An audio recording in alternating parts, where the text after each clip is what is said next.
नमस्कार दोस्तों, हमारे चैनल राजनंदिनी में एक बार फिर से आप सभी का स्वागत है। आज हम एक ऐसी यात्रा पर निकल रहे हैं जो आपके असंभव की परिभाषा को हमेशा के लिए बदल देगी।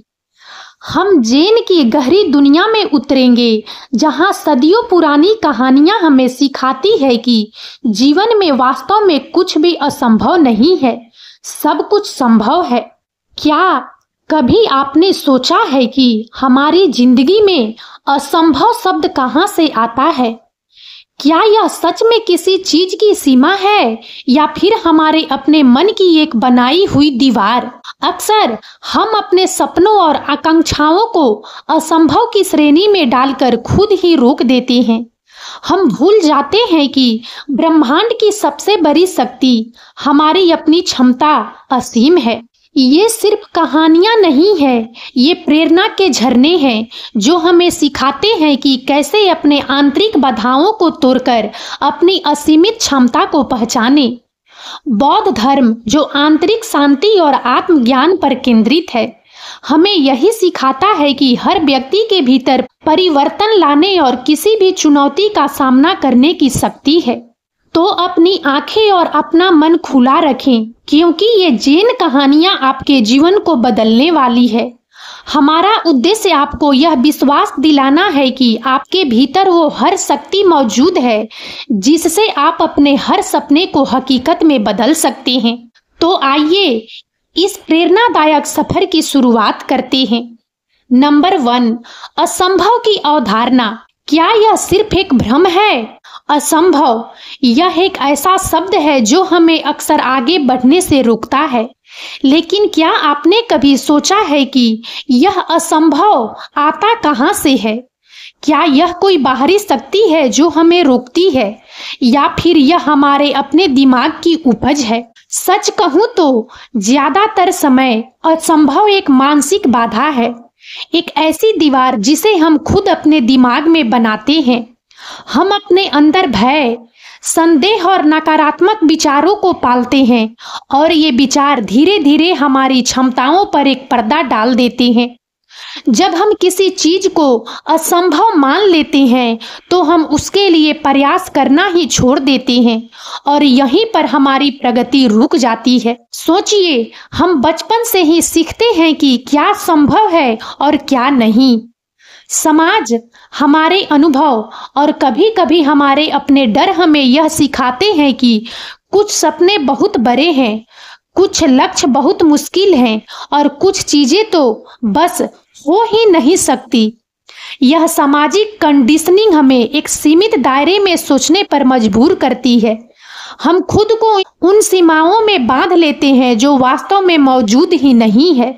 क्या आपने कभी सोचा है कि एक पहाड़ चढ़ना, एक नई भाषा सीखना या एक बड़ा व्यावसायिक विचार शुरू करना असंभव लग सकता है? लेकिन इतिहास भरा पड़ा है उन लोगों की कहानियों से जिन्होंने इन असंभव लगने वाली चीजों को संभव कर दिखाया। उन्होंने ऐसा कैसे किया? उन्होंने सबसे पहले अपने मन से असंभव शब्द को हटाया। यहीं पर जैन कहानियां और बौद्ध प्रेरणा हमारे काम आती है।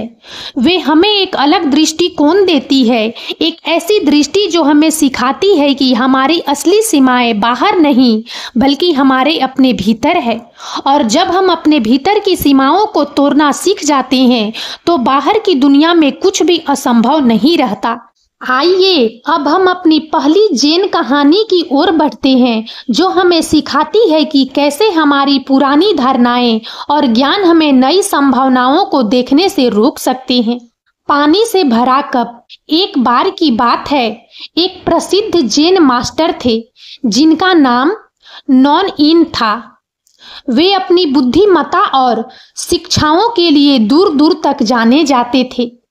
एक दिन एक विश्वविद्यालय का प्रोफेसर उनके पास आया। यह प्रोफेसर बहुत पढ़ा लिखा था और अपने ज्ञान पर उसे बहुत गर्व था। वह मास्टर से जैन के बारे में सीखना चाहता था, लेकिन उसका मन पहले से ही अपने ज्ञान से भरा हुआ था। प्रोफेसर ने जैसे ही मास्टर के सामने बैठना शुरू किया, वह जैन के दर्शन, बौद्ध धर्म के सिद्धांतों और अपने द्वारा पढ़ी गई अनगिनत किताबों के बारे में बोलना शुरू कर दिया। वह अपनी विद्वता का प्रदर्शन कर रहा था और लगातार अपनी बात रखता जा रहा था। मास्टर नॉन इन ने धैर्यपूर्वक उसकी बातें सुनी। थोड़ी देर बाद मास्टर नॉन इन ने चाय बनाने का प्रस्ताव रखा। उन्होंने कपों में चाय डालना शुरू किया। उन्होंने प्रोफेसर के कप में चाय डाली और डालते रहे यहाँ तक कि कप पूरी तरह से भर गया, लेकिन मास्टर रुके नहीं।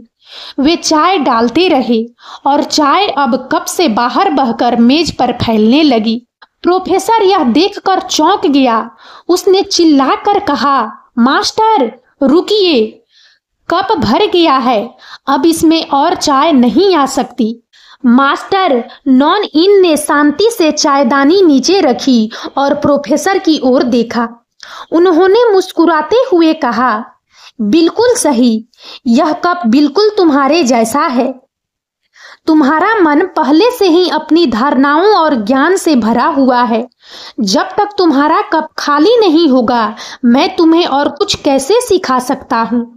तुम पहले से ही जानते हो, तो मैं तुम्हें क्या बताऊंगा? प्रोफेसर को अपनी गलती का एहसास हुआ। उसे समझ आ गया कि उसका घमंड और उसका भरा हुआ दिमाग ही उसे नई चीजें सीखने से रोक रहा था। उसने मास्टर से माफी मांगी और एक खाली कप की तरह सीखने के लिए तैयार हो गया।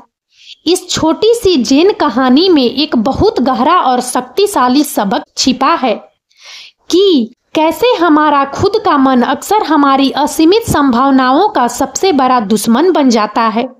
यह कहानी हमें सिखाती है कि पूर्व कल्पनाएं और अहंकार हमारी सीखने की क्षमता को सीमित करते हैं।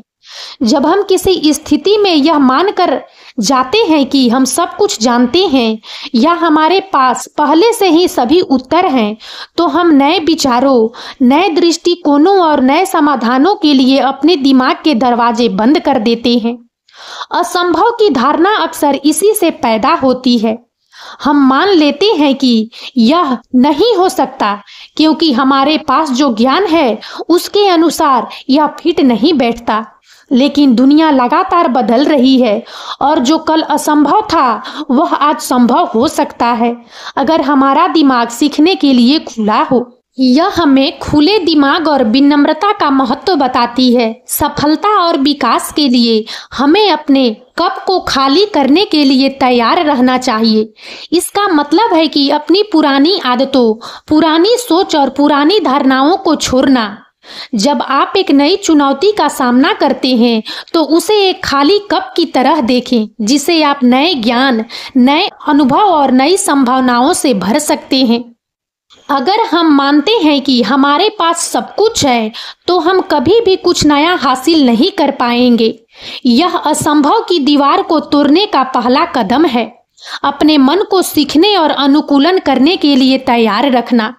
आइए एक दूसरी कहानी जो हमें सिखाएगी कि कैसे क्रोध और दूसरों के प्रति हमारी प्रतिक्रियाएं हमें असीमित क्षमता का अनुभव करने से रोक सकती है। यह हमें एक और महत्वपूर्ण जैन सिद्धांत से परिचित कराएगी जो हमें असंभव की दीवारों को तोड़ने में मदद करेगा। एक जैन मास्टर थे जो अपनी शांत प्रकृति और अगाध धैर्य के लिए जाने जाते थे। वे अक्सर अपना समय एक शांत झील के किनारे ध्यान करते हुए बिताते थे।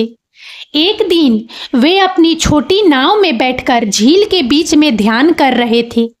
चारों ओर पूर्ण शांति थी, केवल पानी की हल्की लहरों की आवाज सुनाई दे रही थी। मास्टर अपनी गहरी समाधि में थे जब अचानक उन्हें महसूस हुआ कि उनकी नाव किसी चीज से टकराई है। उनकी एकाग्रता भंग हुई और उन्होंने अपनी आंखें खोली। वे यह देखकर क्रोधित होने ही वाले थे कि किसी ने उनकी नाव से अपनी नाव टकरा दी है। उन्होंने सोचा कि कोई लापरवाह व्यक्ति उनके ध्यान में बाधा डाल रहा है। वे अपना सिर घुमाकर उस व्यक्ति को डांटने वाले थे जिसने उनकी नाव को टक्कर मारी थी, लेकिन जब उन्होंने देखा तो पाया कि वह एक खाली नाव थी जो बस हवा और लहरों के कारण तैरती हुई आ गई थी और उनकी नाव से टकरा गई थी। उसमें कोई व्यक्ति नहीं था। अचानक मास्टर का सारा क्रोध गायब हो गया। वह मुस्कुराए और अपनी आंखें बंद कर ली। उन्हें अपनी मूर्खता पर हंसी आ गई कि वे एक खाली नाव पर क्रोधित होने वाले थे। उस क्षण मास्टर ने एक महत्वपूर्ण सबक सीखा जो उन्होंने अपने शिष्यों को भी सिखाया। अगर कोई खाली नाव आपसे टकराती है तो आपको गुस्सा नहीं आता, लेकिन अगर कोई व्यक्ति नाव चला रहा होता तो आप शायद क्रोधित हो जाते। यह साधारण सी कहानी हमें क्रोध और प्रतिक्रिया के मनोविज्ञान के बारे में एक गहरा सच बताती है, और यह भी कि कैसे हम अपनी प्रतिक्रियाओं से खुद को सीमित कर लेते हैं।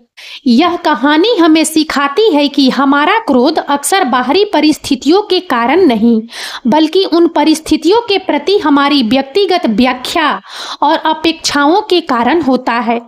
जब मास्टर ने सोचा कि कोई व्यक्ति उनकी नाव से टकराया है तो उनके मन में तुरंत यह विचार आया कि किसी ने जानबूझकर उनके ध्यान में बाधा डाली है। यह व्यक्तिगत रूप से लेने की प्रवृत्ति ही क्रोध को जन्म देती है। लेकिन जब उन्हें पता चला कि वह सिर्फ एक खाली नाव थी तो क्रोध तुरंत शांत हो गया। इसका मतलब यह है कि जीवन में जब कोई हमें ठेस पहुंचाता है या कोई मुश्किल स्थिति आती है तो हम अक्सर यह मान लेते हैं कि यह हमारे खिलाफ है या किसी ने जानबूझकर ऐसा किया है। यह व्यक्तिगत रूप से लेने की आदत हमें क्रोधित, निराश और असंभव महसूस कराती है। लेकिन अगर हम उस स्थिति को एक खाली नाव की तरह देखें, बिना किसी इरादे या दुर्भावना के, बस एक घटना के रूप में, तो हम अपनी प्रतिक्रिया को नियंत्रित कर सकते हैं। जब आप खुद को खाली नाव की तरह शांत और अनासक्त रखते हैं तो बाहरी दुनिया की कोई भी चीज आपको आसानी से विचलित नहीं कर सकती। आप अपनी ऊर्जा को अपने लक्ष्यों और अपने आंतरिक शांति पर केंद्रित कर पाते हैं। यह हमें बताता है कि हमें दूसरों के कार्यों को व्यक्तिगत हमला नहीं मानना चाहिए। अक्सर लोग अपने दर्द, अपनी अज्ञानता या अपनी परिस्थितियों के कारण कार्य करते हैं। यदि हम इसे समझते हैं तो हम क्रोधित होने के बजाय सहानुभूति या तटस्थता का चुनाव कर सकते हैं। ये कहानियां हमें दिखाती है कि हमारी सबसे बड़ी चुनौतियां अक्सर हमारे बाहर नहीं बल्कि हमारे भीतर होती है। अपने मन को खाली करना और अपनी प्रतिक्रियाओं को नियंत्रित करना, ये दोनों ही असंभव की दीवारों को तोड़ने की कुंजी है। और अब इस वीडियो में इतना ही। यदि आप सबको हमारा यह वीडियो अच्छा लगा हो तो प्लीज इसे लाइक करें और ज्यादा से ज्यादा शेयर करें ताकि हमारा मनोबल इसी प्रकार से बढ़ता रहे और हम एक से बढ़कर एक ज्ञानवर्धक वीडियो लेकर नियमित रूप से आप सबकी सेवा में उपस्थित होते रहें। और तब तक के लिए बने रहें हमारे चैनल राजनंदिनी पर। हम बहुत जल्द एक नए ज्ञानवर्धक वीडियो के साथ एक बार फिर से आप सबकी सेवा में उपस्थित होंगे। जय हिंद, जय भारत।